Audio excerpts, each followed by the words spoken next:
राम राम राम राम जी। आज हम जो वीडियो बना रहे हैं ये बना रहे हैं चारों युगों के ऊपर। चार युग कौन कौन से हैं? सतयुग, जिसको हमारे शास्त्र में कृत युग कहा गया है, सतयुग नहीं कहा गया है। कृतयुग, त्रेता युग, द्वापर युग और कली युग, जो कि वर्तमान में चल रहा है। तो सबसे पहले हम लेते हैं, आपको एक छोटी सी सामान्य सी बात बताते हैं। कृत युग का अर्थ होता है जहां पर कार्य किए गए हों। कृत, कोई भी कार्य किया गया है। दूसरा है त्रेता। त्रेता शब्द से ही आपको समझाना चाहिए। त्रेता, त्रै, त्रै, तीन। और जो द्वापर है उससे द्वै, दो। और कली का अर्थ है, ये हम आपको बाद में बताएंगे। कृत युग का अर्थ ये हुआ, जिसको हम आम प्रचलित भाषा में सतयुग बोलते हैं, उसका नाम है कृत युग। कृत युग इसलिए कहा गया क्योंकि उस समय ग्रहों का निर्माण हुआ, सभी नदियों का निर्माण हुआ, गिरी पर्वत पहाड़ों का निर्माण हुआ, पेड़ पौधे, वनस्पति, मत्स्य अवतार और कच्छप अवतार और ब्रह्म नरसिंह अवतार तक कृत युग हुआ। कृत युग में ये इसको लगभग जो 1 करोड़ के वर्ष लगभग लगे थे ये पूरा तरह का निर्माण होने में। इसको जीव जंतु, किसको कहते हैं, शेर, जिराफ, सिंह, चीता, गधे,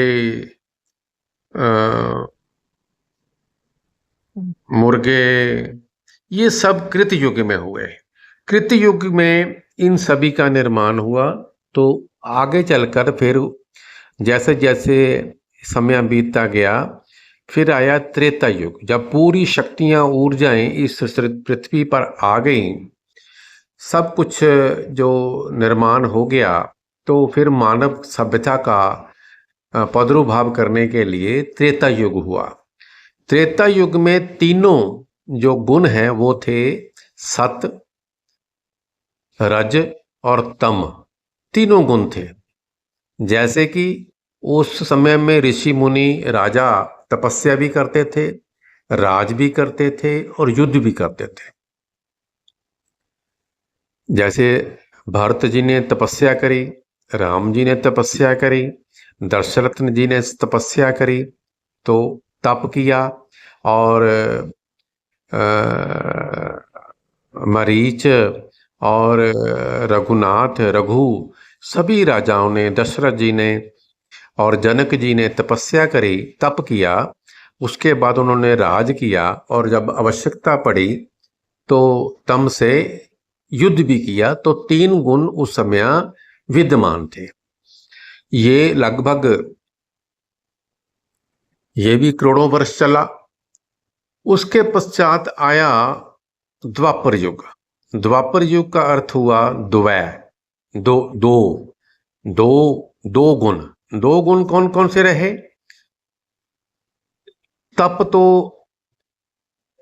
द्वापर युग में था ही नहीं, समाप्त हो गया था। जब भीष्म पितामह जी ने प्रतिज्ञा करी तप के साथ, वहीं पर ही तप समाप्त हो गया। उसके बाद 2 ही गुण रह गए।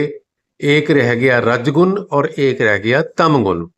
राजा और लड़ाई, जिसकी लाठी उसी का भैंस। दुर्योधन है, पांडु है, कर्ण है, जितने भी थे वो पांडु जो पुत्र थे। पांडु ने जरूर तप किया तो भीष्म पितामह ने किया, और विदुर ने नहीं किया, धृतराष्ट्र ने तप नहीं किया, केवल राज्य और तम, लड़ाई और राज, उसी के कारण महाभारत हुआ। तो उसके पश्चात आ चौथा जो युग है ये है कली का युग। कल युग नहीं, कली। कली का मतलब काल। ये युग है कलेश का, लड़ाई का। ना तप है ना राज्य है, बस केवल लड़ाई। राजा भी कोई बहुत अच्छा, कहीं भी चले जाओ, धरती के किसी भी भाग में चले जाओ, आपको राजा कोई बहुत बढ़िया नहीं मिलेगा। केवल लाठी, जिसकी लाठी उसी की भैंस। अपने टैक्स अपने हैं, और घरों में भी कलेश। और उसका कारण है एक तो गर्मी और ऊपर से मांसाहार। मांसाहार का प्रचलन बढ़ने से लड़ाई झगड़े, जेल, घरों में फसाद, घरों में झगड़े, घटनाएं, दुर्घटनाएं, ये है कली युग। इसमें यदि कली युग में एक ही बात कही गई है कि लड़ाई झगड़े होंगे, क्लेश होंगे, अब उसमें मांसाहार करोगे, शराब का सेवन करोगे तो लड़ाई और होगी। आपको मालूम ही है अभी बाहर क्या पोजीशन है। लोग पैसे के कारण, शराब के कारण एक दूसरे को मार रहे हैं, 2-2 रुपए, 5-5 रुपए के कारण। ये है कली युग। इससे बचने का एक ही उपाय है। कौन सा?